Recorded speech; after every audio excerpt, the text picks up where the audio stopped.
Di ko inakalang ito ay magagawa ko. Ang tagal na nung ako'y nagsimulang ikargo ang gantong tunog at musikang nagampanan ko. Di ko binitawan, mas lalo ko pang kinambyo. Pinagpatuloy pa rin mga sinimulan ko, kahit ako lang naniniwalang may daan to. Tulad sa aking mga iniidolo, kaya ako nagkaroon ng motibasyon para maipurso.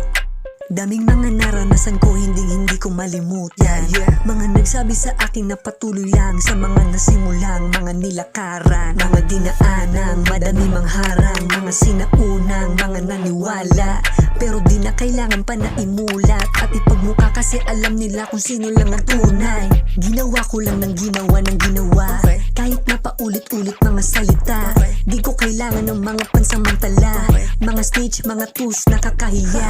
Hindi biro lahat ng aking ginagawa, oras, dugot, pawis lagi ang dinadala. Tapos kala mo kung sino sila umusta, di rin naman nila kaya ang ginagawa ko.